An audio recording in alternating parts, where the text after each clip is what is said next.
الرحيم الحمد لله رب العالمين والصلاة والسلام على سيد الأنبياء والمرسلين محمد وآله وأصحابه أجمعين أما بعد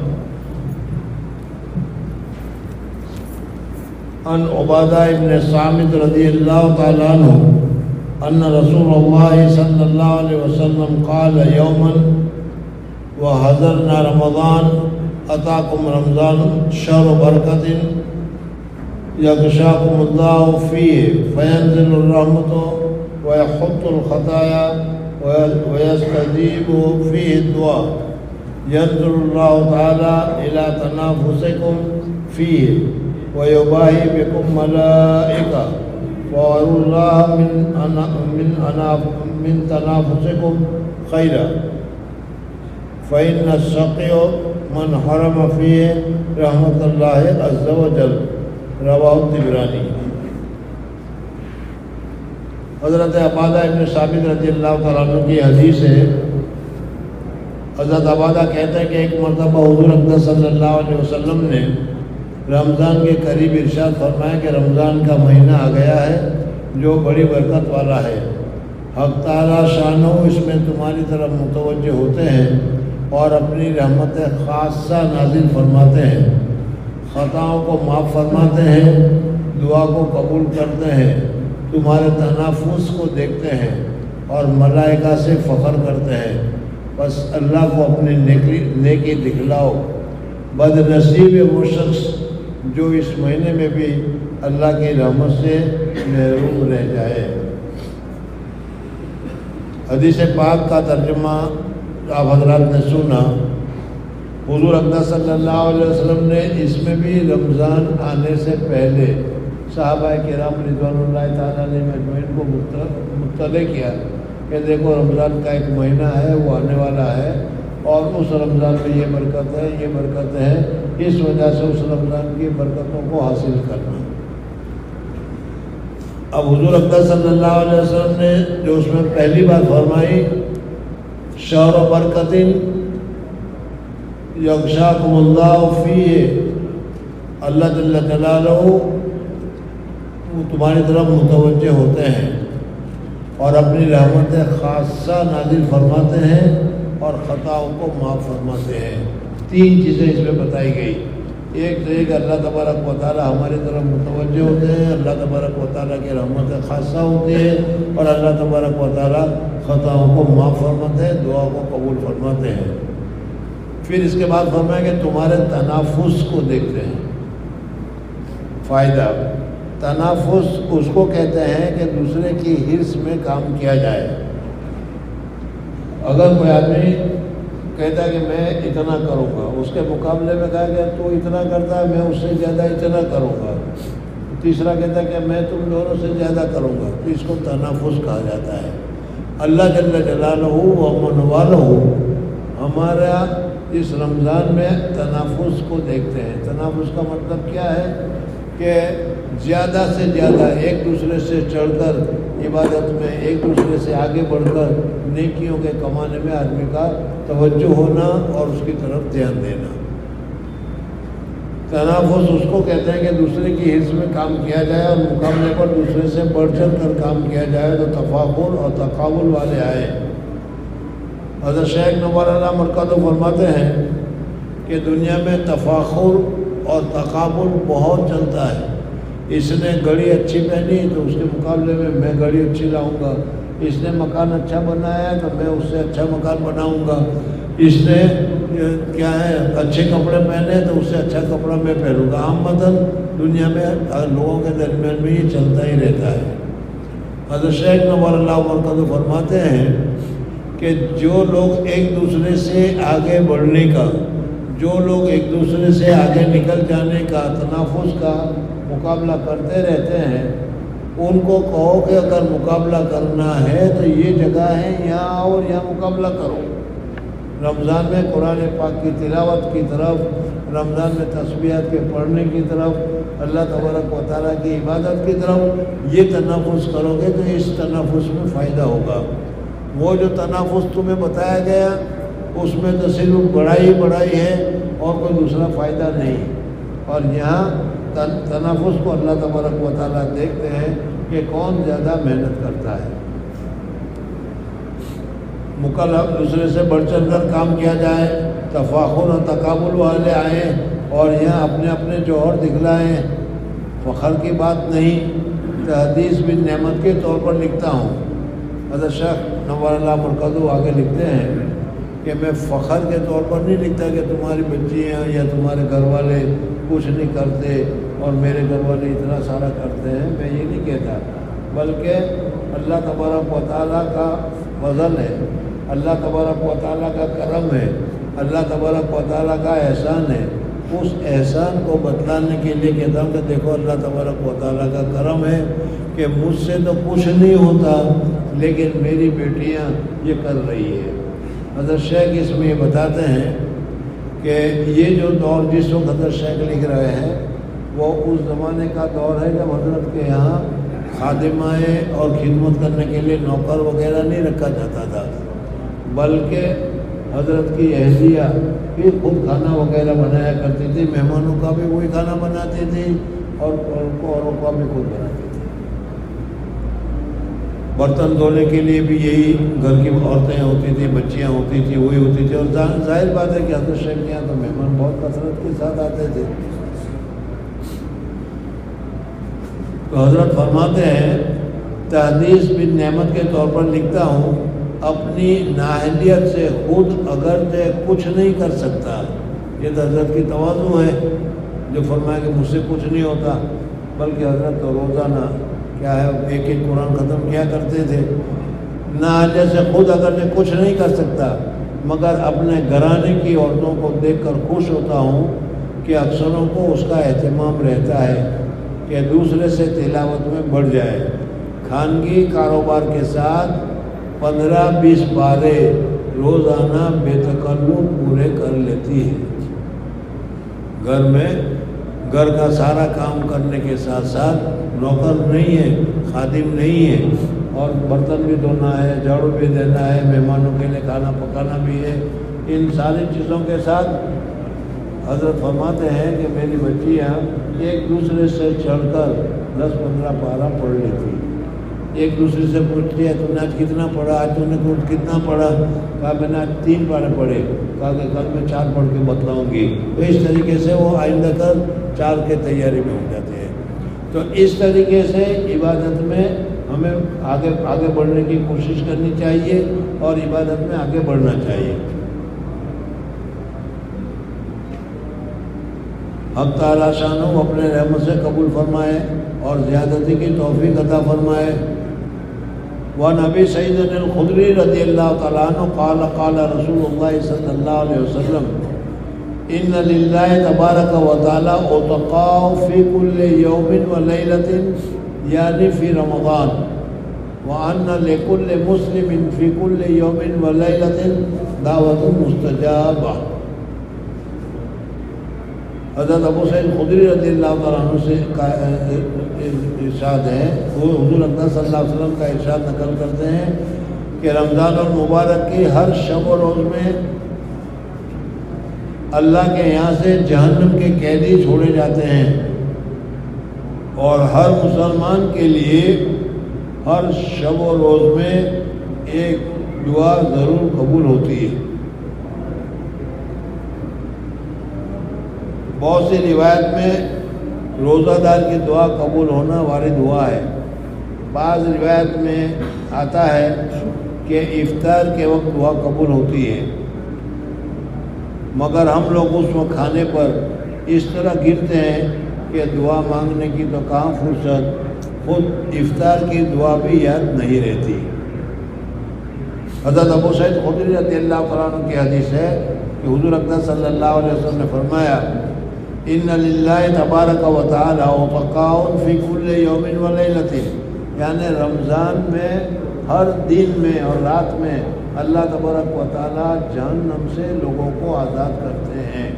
جو گنہگار ہیں توبہ کرتے ہیں، گناہ کی توبہ کرتے ہیں، اللہ تبارک و تعالی ان کو معاف فرماتے ہیں. اس وجہ سے ہم بھی خطا کار ہیں، ہم بھی گنہگار ہیں، تو ہمیں بھی دعا کرتے رہنا چاہیے اور اللہ تبارک و تعالیٰ سے اپنے گناہ کی معافی کے ساتھ جہنم سے آزادی بھی مانگتے رہنا چاہیے۔ اللہ اس دین میں ہزاروں لاکھوں ملینوں لوگوں کو تو جہنم سے آزاد کرے گا۔ یا اللہ، یہ مختصر سی جماعت ہے، یہ مختصر سے لوگ ہیں، یہ چند لوگ ہیں جو آپ کے سامنے اپنی مغفرت مانگ رہے ہیں، جہنم سے چھٹکارا مانگ رہے ہیں۔ یا اللہ، تو ان کی مغفرت فرما دے، تو ان کو جہنم سے آزاد فرما دے۔ یہ دعا ہمیں روزے دار کو اور کیا ہے ہم لوگوں کو بھی زیادہ سے زیادہ مانگنی چاہیے۔ الحمدللہ ہمارے یہاں ہم لوگ تو اس طریقے سے دعا مانگتے ہیں جیسے آپ سنتے ہیں، لیکن اپنی دعاؤں میں بھی اللہ تبارک و تعالیٰ سے اپنی مغفرت کے لیے، اپنے ساتھیوں کی مغفرت کے لیے، اپنے گھر والوں کی مغفرت کے لیے، اپنے دوستوں کی مغفرت کے لیے اللہ تبارک و تعالیٰ سے دعا کرتے رہنا چاہیے۔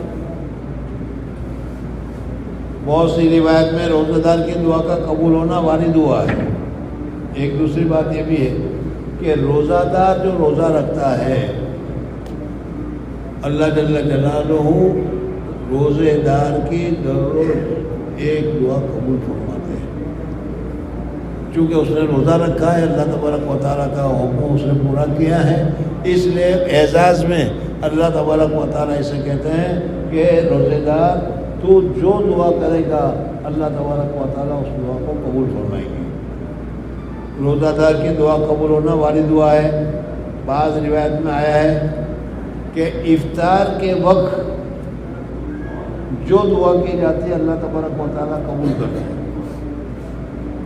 لیکن حضرت شیخ نور اللہ مرکزو فرماتے ہیں کہ افطار کے وقت ہم کھانے پر اتنے ٹوٹ پڑتے ہیں کہ جو دعا پڑھنے کی ہے وہ دعا پڑھنا بھی ہم کو یاد نہیں رہتا اور افطار میں لگ جاتے ہیں، یہ ہم اچھا نہیں کرتے۔ اس وجہ سے پہلے دعا پڑھ لینی چاہیے، روزہ کے افطار کی بھی دعا ہے وہ بھی مانگ لینی چاہیے، دوسری دعائیں ہیں وہ بھی مانگ لینی چاہیے۔ افطار کی مشہور دعا یہ ہے اللہم لک صمت و بک آمنت و علیک توکلت و علی رزقک افطرت۔ حدیث کی کتابوں میں یہ دعا مختصر ملتی ہے۔ حضرت عبداللہ بن عمرو بن العاص رضی اللہ تعالیٰ عنہ افطار کے وقت یہ دعا کرتے تھے اللہم انی اسألک برحمتک التی وسعت کل شیء ان تغفر لی۔ یا اللہ، میں تیری اس رحمت کے صدقے جو ہر چیز کو شامل ہے، میں یہ مانگتا ہوں کہ تو میری مغفرت فرما دے۔ بعض کتب میں خود حضور اقدس صلی اللہ علیہ وسلم سے یہ دعا منقول ہے یا واسع الفضل اغفر لی، یا واسع الفضل بہت ہی وسیع فضل والے، بہت وسیع کرم والے، اغفر لی میری مغفرت فرما دے، یا واسع الفضل اغفر لی یہ وسیع عطا والے میری مغفرت فرما۔ اور بھی متعدد دعائیں روایت میں وارد ہوئی ہے۔ حضور اقدس صلی اللہ علیہ وسلم نے مختلف الفاظ میں مختلف دعائیں کی ہیں۔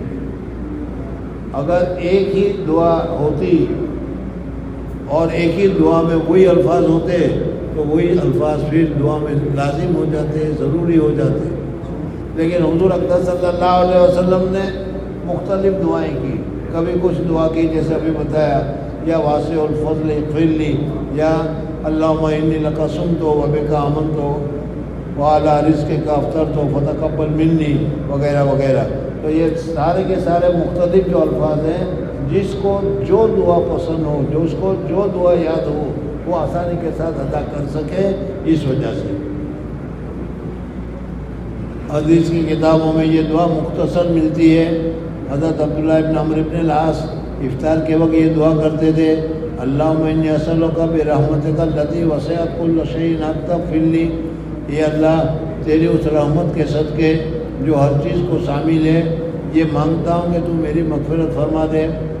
بعض کتب میں خود حضور اقدس صلی اللہ علیہ وسلم سے یہ دعا منقول ہے یا واسع الفضل اغفر لی، یہ وسیع عطا کرنے والے میری مغفرت فرما۔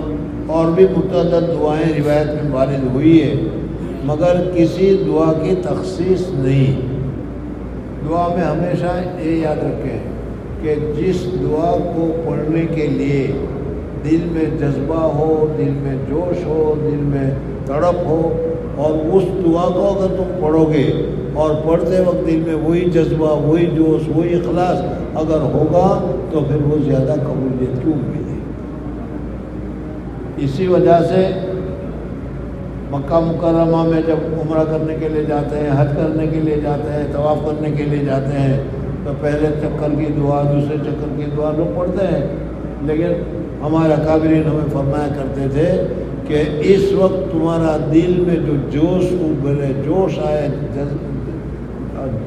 آئے اور جس جوش کے ساتھ تمہارا دعا کرنے کا جی چاہے وہ دعا کرو، وہ دعا زیادہ قبولیت کے قریب ہوتی ہے۔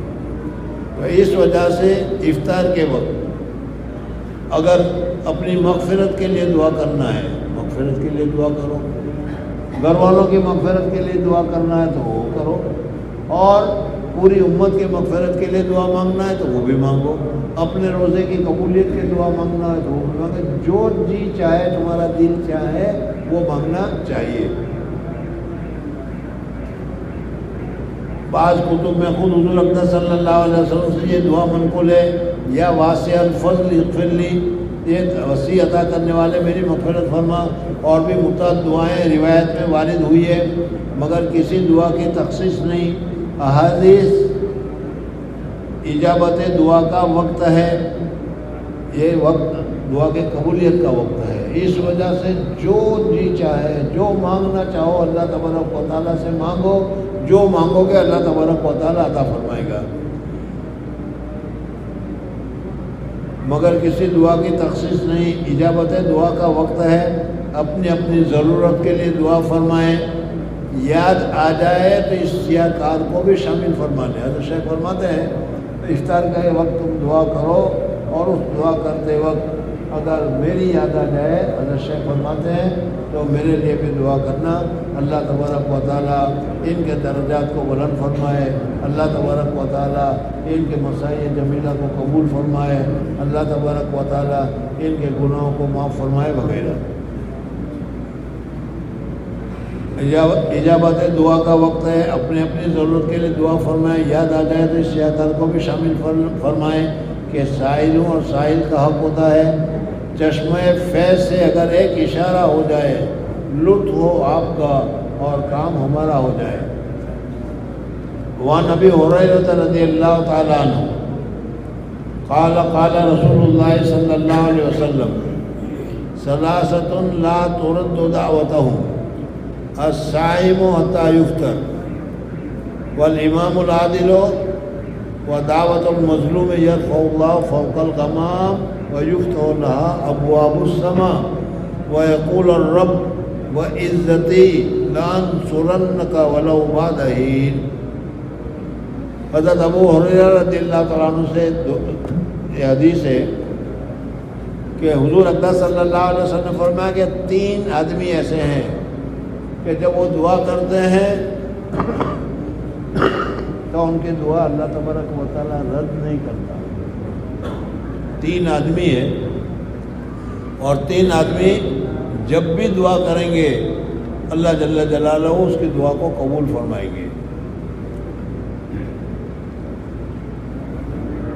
ایک روزہ دار کی افطار کے وقت دعا، روزہ دار افطار کے وقت جو دعا کرتا ہے اللہ تبارک و تعالیٰ اس کو قبول فرماتے ہیں۔ اس وجہ سے افطار سے پہلے جو ہم لوگ یہاں بیٹھ کر 10 منٹ دعا کرتے ہیں وہ تو مانگنی ہی ہے، لیکن جس وقت افطار کیا جا رہا ہے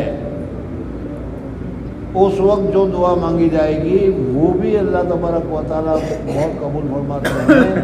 اس وجہ سے کھاتے کھاتے افطار کرتے کرتے جو دعا مانگو گے وہ دعا بھی اللہ تبارک و تعالیٰ قبول فرمائے گا۔ ایک روزہ دار کی افطار کے وقت، دوسرے عادل بادشاہ کی دعا۔ اگر کوئی بادشاہ انصاف پسند ہے تو وہ جو دعا کرتا ہے تو اللہ تبارک و تعالیٰ اس کے انصاف پسند ہونے کی وجہ سے اس کی دعا بھی اللہ تعالیٰ بہت زیادہ قبول فرما لیتے ہیں۔ اور تیسری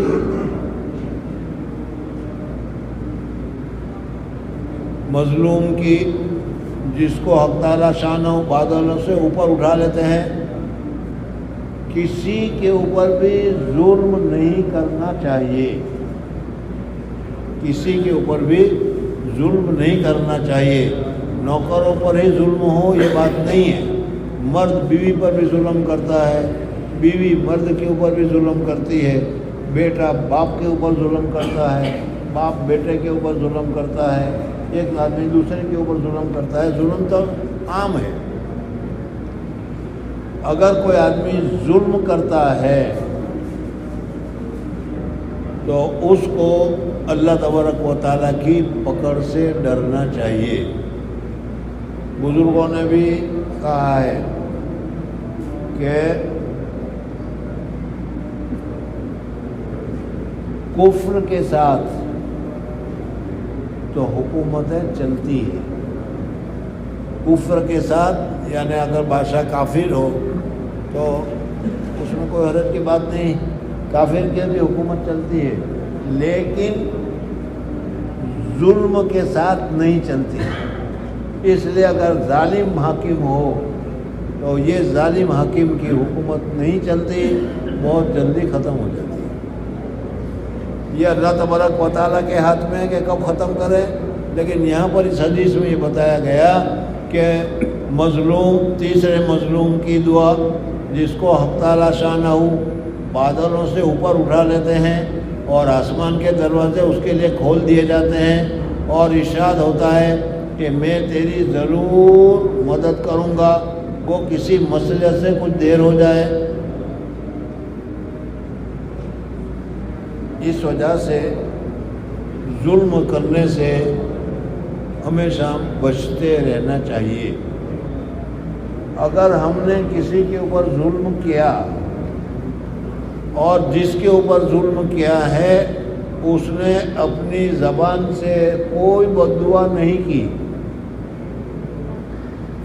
مثلا ہم نے اپنی اماں کے اوپر ظلم کر دیا، ابا کے اوپر ظلم کر دیا، اور ظاہر بات ہے کہ ابا یا اماں ہمیں بد دعا نہیں کریں گے، تو یہ نہیں سمجھنا چاہیے کہ تو بد دعا کریں گے، اس لیے کچھ نہیں۔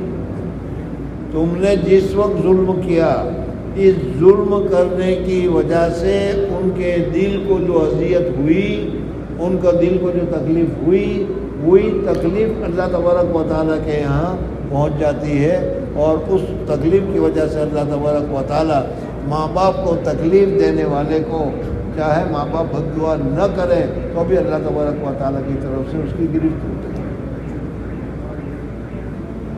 جس کو ہم اپنی زبان میں کہتے ہیں کہ غریب کی آہ لگی ہوگی۔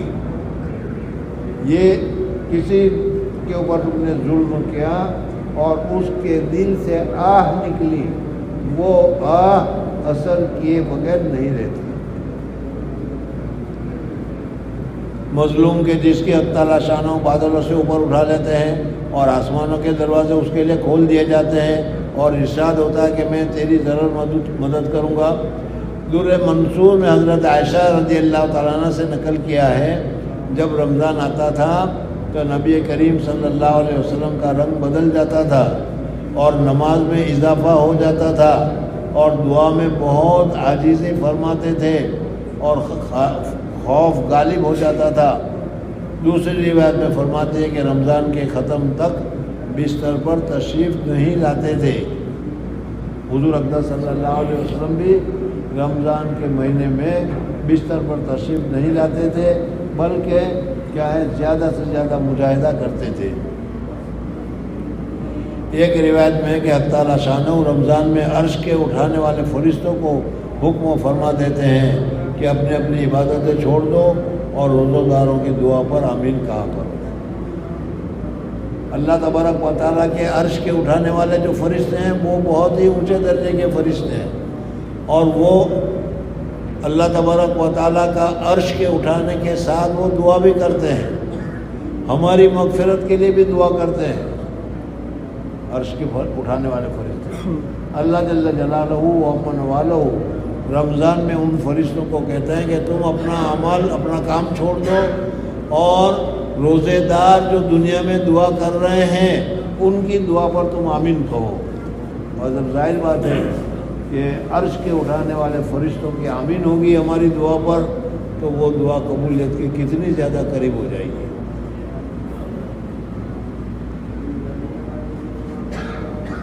ایک روایت میں کہ اللہ تعالیٰ شانہ و رمضان میں عرش کے اٹھانے والے فرشتوں کو حکم فرما دیتے ہیں کہ اپنی اپنی عبادت چھوڑ دو اور روزہ دار کی دعا پر آمین کہا کرو. بہت سی روایت سے رمضان کی دعا کا خصوصیت سے قبول ہونا معلوم ہوتا ہے اور یہ بے تردد بات ہے کہ جب اللہ کا وعدہ ہے اور سچے رسول کا نقل کیا ہوا ہے تو اس کا پورا ہونے میں کچھ تردد نہیں. لیکن اس کے بعد بھی بعض لوگ کسی غرض کے لیے دعا کرتے ہیں مگر وہ کام نہیں ہوتا تو اس سے یہ نہیں سمجھ لینا چاہیے کہ وہ دعا قبول نہیں ہوئی بلکہ دعا قبول ہونے کے معنی سمجھ لینا چاہیے. جب آدمی دعا کے بھی کچھ شرائط ہے، دعا کے بھی کچھ طریقے ہیں، ان شرائط کی رعایت کی جائے، ان طریقوں کی رعایت کی جائے تو پھر اللہ تبارک و تعالیٰ اس کو قبول فرما دعا کو قبول کر ہی لیتے ہیں. اور ان میں سے ایک ہے رزق حلال. حدیث پاک میں آتا ہے کہ آدمی حلال روزی کا اہتمام نہیں کرتا، رشوت کا ناجائز کا کھانا کھا لیتا ہے اور پھر یہ دعا کرتا ہے یا اللہ یا اللہ یا اللہ یا اللہ کر کے. حدیث میں آتا ہے مأکلہ حرام مشربہ حرام فأین یجیب، اس کا کھانا پینا حرام، اس کا کپڑے حرام، اس کی سارے کام حرام، تو پھر اس کی دعا کیسے قبول ہوگی؟ تو اس وجہ سے دعا کے قبول ہونے کی سب سے بڑی رکاوٹ جو ہے حرام کھانا ہے. حضرت شیخ نور اللہ مرقدو نے ایک واقعہ بھی اس میں لکھ رکھا ہے.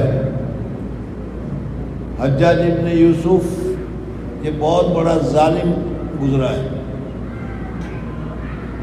جب اس کو کسی جگہ پر حاکم بنا کر بھیجا جاتا تھا تو وہاں جا کر وہ انتہائی جرم کرتا تھا، انتہائی سزا دیا کرتا تھا.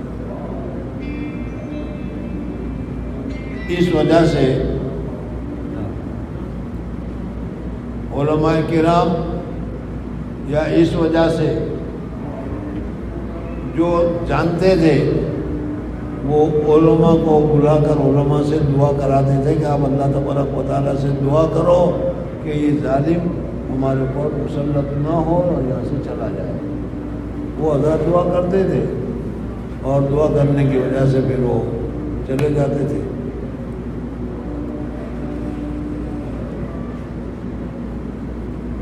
دورے میں ہم پڑھتے تھے اس وقت ہندوستان میں ایمرجنسی لگی تھی، پتہ نہیں آپ لوگوں کو معلوم ہوگا یا نہیں، اور بہت تکلیفیں ہو رہی تھی.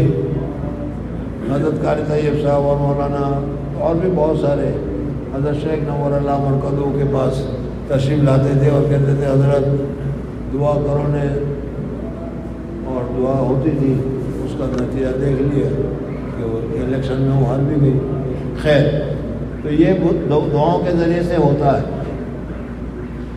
اب اس حجاج ابن یوسف کو پتہ چلا کہ مجھے ہٹانے کے لیے یہ طریقہ اختیار کیا گیا ہے، تو کسی جگہ پر اس کا تقرر ہوا. مثلا پاناما کا اس کو ہیڈ آف ڈی ایس پی بنا دیا گیا، تو وہ وہاں جا کر وہاں کے جتنے اکابرین، جتنے بزرگان دین، جتنے بڑے حضرات تھے، ان سب بڑے حضرات کی انہوں نے دعوت کر دی. ظاہر بات ہے دعوت تو قبول کرنا سنت ہے.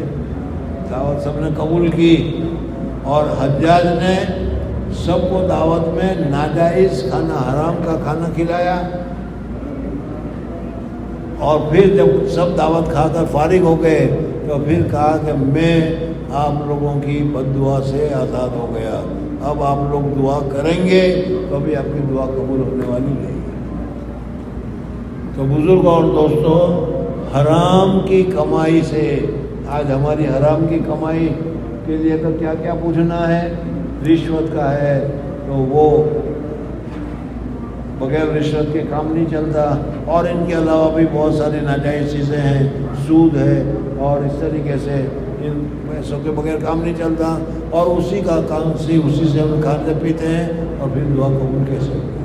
تو حدیث میں کہا گیا کہ ماکلہ حرام و مشربہ حرام، کھانا حرام پینا حرام، دعا قبول کیسے ہوگی؟ اس وجہ سے اگر دعا کی قبولیت چاہتے ہو تو کھانا پینا حلال طیب پاکیزہ کرو۔ طیب اور پاکیزہ حلال غذا میں اللہ تعالیٰ نے اتنی برکت رکھی ہے، اتنی برکت رکھی ہے کہ اس برکت کو ہم بیان بھی نہیں کر سکتے۔ دیوبند میں ایک آدمی تھے، گھاس کاٹنے کا کام کیا کرتے تھے، لیکن ان کا پاکیزہ عمل تھا، اس وجہ سے بڑے بڑے مشائخ انتظار میں رہتے تھے کہ وہ گھاس کاٹنے والا کب دعوت کرے، اور جب وہ دعوت کرتا تھا تو سب اکابرین جاتے تھے، دعوت کھاتے تھے، اور فرماتے تھے کہ اس کی دعوت میں اتنی نورانیت ہے کہ اتنی نورانیت کسی دوسری چیزوں میں نہیں، پاک اور طیب روزے کا یہ چیز ہے۔ تو اس وجہ سے اگر ہم نے اپنے اعمال کو درست کیا، حلال روزی کھائی، حرام روزی سے جو گوشت بنے گا وہ گوشت جہنم میں جلے گا۔ اس وجہ سے جو حرام کھایا ہے اس کا کیا ہے، توبہ کرے اللہ تبارک و تعالیٰ سے، اور آئندہ ہے حق اور حلال کی روزی کا اہتمام کرے اور کھائے، اور پھر دعا کرے تو انشاءاللہ دعا قبول ہوگی۔ بہرحال ایک روایت میں کہ اللہ تعالیٰ شانہ رمضان میں عرش کے اٹھانے والے فرشتوں کو حکم فرما دیتے ہیں کہ اپنی اپنی عبادت چھوڑ دو اور روزہ کی دعا میں آمین کہا کرو۔ بہت سی روایت میں رمضان کی دعا کا خصوصیت سے قبول ہونا معلوم ہوتا ہے، اور یہ بے تردد بات ہے کہ جب اللہ تبارک و تعالیٰ کہتے ہیں کہ میں دعا کروں گا، یا اللہ تعالیٰ سحری کے وقت آسمان دنیا پہ آ کر اعلان کرتے ہیں، ہے کوئی دعا کرنے والا کہ میں اس کی دعا قبول کروں، ہے کوئی مغفرت کا چاہنے والا کہ میں اس کی مغفرت کروں، ہے میں کوئی بیماری سے شفا چاہنے والا کہ اس کو شفا دوں۔ اللہ تعالیٰ خود اعلان کرتے ہیں۔ تو حضرت فرماتے ہیں کہ جب اللہ جل جلالہ خود اعلان کرے کہ ہے کوئی مانگنے والا کہ میں اسے عطا کروں، تو مانگے گا تو ضرور عطا کرے گا۔ ایسا تو نہیں ہے کہ مانگے اور مانگنے کے بعد عطا نہ کیا جائے، لیکن بعض مرتبہ ہم دعا مانگتے ہیں اور دعا قبول نہیں ہوتی، تو اس کی جو وجوہات ہے اس کو بھی سمجھنا چاہیے، اور سب سے پہلے یہ سمجھنا چاہیے کہ دعا قبول ہونے کا کیا مطلب ہے۔ جب ہم دعا کرتے ہیں اور شرائط کے ساتھ کرتے ہیں تو ضرور دعا قبول ہوتی ہے۔ اللہ تبارک و تعالیٰ کو دعا کرنے والا بھی بہت پسند ہے، اور اللہ تبارک و تعالیٰ مانگنے والے کو بہت پسند کرتے ہیں۔ دنیا میں آپ نے دیکھا ہوگا کہ اگر کوئی آدمی مانگتا ہے، ایک مرتبہ مانگتا ہے تو دے دیا جاتا ہے، دوسری مرتبہ مانگتا ہے تو دے دیا جاتا ہے، لیکن پھر اس نے اگر مانگنے کی عادت ہی کر لی ہے تو جب وہ آتا ہے تو دور سے ہی یہ دیکھ کر چھپ جاتا ہے کہ یہ آ کر پھر کچھ مانگے گا، اس لیے اس کو ٹالنے کی ضرورت ہے۔ تو ہمارے یہاں تو ہمارا تعلق تو یہ ہے، لیکن اللہ جل جلالہ و امن والوں کا تعلق یہ ہے کہ اللہ جل جلالہ مانگنے سے بہت خوش ہوتے ہیں، اور جتنا مانگو اللہ جل جلالہ و امن والوں عطا فرماتے رہتے ہیں۔ اللہ کا وعدہ ہے اور سچے رسول کا نقل کیا ہوا ہے تو اس کو پورا ہونے میں کوئی تردد نہیں، لیکن اس کے بعد بھی بعض لوگوں کسی گھر سے دعا کرتے ہیں مگر وہ کام نہیں ہوتا، تو اسے نہیں سمجھ لینا چاہیے کہ وہ دعا قبول نہیں ہوئی، بلکہ دعا قبول ہونے کے معنی سمجھ لینا چاہیے۔ نبی کریم صلی اللہ علیہ وسلم کا ارشاد ہے کہ جب مسلمان دعا کرتا ہے بشرط ہے کہ قطع رحمی یا کسی گناہ کی دعا نہ کرے۔ اگر گناہ کی دعا کرے گا تو وہ قبول نہیں ہوگی۔ قطع رحمی کی دعا یہ بھی بہت ہوتی ہے ہم لوگوں میں، بھائی بھائی کی نہیں بنتی، بھائی بہن کی نہیں بنتی، ماموں بھانج کی نہیں بنتی، بندے کی نہیں بنتی، اور ایک دوسرے کے لیے دعا کرتے ہیں۔ یہ قطع رحمی، قطع رحمی کی دعا اللہ تبارک و تعالیٰ قبول نہیں کرتا۔ ہم تو اتنے جوش میں آ جاتے ہیں کہ ہمارے جنازے میں بھی مت آنا، ہمارے مرنے کے بعد ہمارا چہرہ بھی مت دیکھنا۔ یہ سب غلط چیزیں ہیں، یہ نہیں ہونا چاہیے۔ بہرحال نبی کریم صلی اللہ علیہ وسلم کا ارشاد ہے کہ جب مسلمان دعا کرتا ہے بشرط ہے کہ قطع رحمی یا کسی گناہ کی دعا نہ کرے تو حق تعالیٰ شانوں کے یہاں سے 3 چیزوں میں سے ایک چیز ضرور ملتی ہے۔ دعا کی قبولیت کا مطلب بتا رہے ہیں شیخ، یا خود وہی چیز ملتی ہے جس کی دعا کی، یا اس کے بدلے میں کوئی برائی یا مصیبت اس سے ہٹائی جاتی ہے، یا آخرت میں اس قدر ثواب اس کے حصے میں لگا دیا جاتا ہے۔ جب ہم دعا کرتے ہیں اور اللہ تبارک و تعالیٰ نے وہ دعا قبول کر لی، تو دعا قبول کرنے کے بعد جو مانگا ہے اگر ہمارے لیے بہتر ہے تو اللہ تبارک و تعالیٰ وہی عطا فرما دیتے ہیں۔ اس وجہ سے کہ اللہ تبارک و تعالیٰ رحیم اور کیا ہے، کریم بھی۔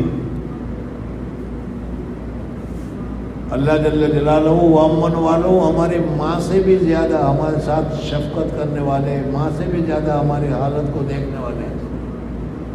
بچہ بیمار ہو جاتا ہے، اسے آئس کریم کی بہت ضد پکڑ لیتا ہے کہ آئس کریم چاہیے، لیکن ماں اسے آئس کریم نہیں دیتی۔ آئس کریم کی جگہ پر دوسری کوئی چیز دیتی ہے، اچھی چیز دیتی ہے۔ کیوں؟ اس لیے کہ اگر اس وقت اس کو آئس کریم دی جائے گی تو اور بیمار ہو جائے گا۔ تو اسی طریقے سے جب ہم اللہ تبارک و تعالیٰ سے دعا مانگتے ہیں اور اپنی جہالت کی وجہ سے ہم کو نقصان ہو ایسی چیزیں مانگ لیتے ہیں، تو اللہ تبارک و تعالیٰ دعا تو قبول کر لیتے ہیں، لیکن ہم نے جو مانگا ہے وہ نہیں عطا کرتے، بلکہ اس سے اچھی چیز عطا کرتے ہیں۔ اب جو ہم نے مانگا وہ ہمیں نہیں ملا، اس وجہ سے ہم سمجھتے ہیں کہ ہماری دعا قبول نہیں ہوئی، حالانکہ دعا تو قبول ہو گئی اور اچھے طریقے پر قبول ہو گئی۔ اس وجہ سے ایک تو یہ ہوتا ہے، یا دوسرا یہ ہوتا ہے کہ کبھی کوئی بڑی مصیبت آتی ہو تو اس دعا کے برکت سے وہ مصیبت ہٹا دی جاتی ہے۔ ہم بھی آپ کہتے ہیں کسی کو پانی پلایا ہوگا، وہ سامنے آ گیا، وہی مصیبت کے وقت مصیبت کی بچاؤ ہو گیا۔ حدیث پاک میں ارشاد ہے قیامت کے دن اللہ جل جلالہ ایک آدمی کو بلائے گا اور بلانے کے بعد اسے کہے گا کہ تو نے دنیا میں دعا مانگی تھی کہ مجھے یہ مل جائے، یہ مل جائے، یہ مل جائے، تمہاری دعا قبول کر لی گئی تھی اور تم نے جو مانگا تھا وہ تم کو دے دیا گیا تھا۔ تم نے دعا مانگی تھی، تمہاری دعا قبول کر لی گئی تھی، لیکن جو مانگا تھا وہ تم کو دیا نہیں جا سکتا تھا، نقصان دہ تھا، اس وجہ سے اس کی جگہ پر فلانی مصیبت آ رہی تھی، وہ مصیبت ہم نے روک دی۔ تمہیں بہت سخت بخار آنے والا تھا، وہ بخار ہم نے تمہاری اس دعا کی وجہ سے روک دیا۔ اس طریقے سے بھی ہوتا ہے۔ اور تیسرا، اللہ جل جلالہ فرماتے ہیں کہ تم نے دعا کی تھی لیکن اس کا تمہیں کوئی اثر محسوس نہیں ہوا، وہ دعا ہم نے ریزرو کر کے رکھ لی تھی اور آج وہ دعا تم کو بدلے میں دے دی جا رہی ہے۔ تم نے جو مانگا اس کے بدلے میں دے دیا جاتا ہے۔ حدیث پاک میں آتا ہے کہ وہ آدمی جو ہے بہت خوش ہو جائے گا اور وہ اس وقت یہ تمنا کرے گا کہ کاش دنیا میں میری کوئی دعا قبول ہی نہیں ہوتی، سب رزق میں ہوتی تو آج مجھے کتنا فائدہ ہوتا۔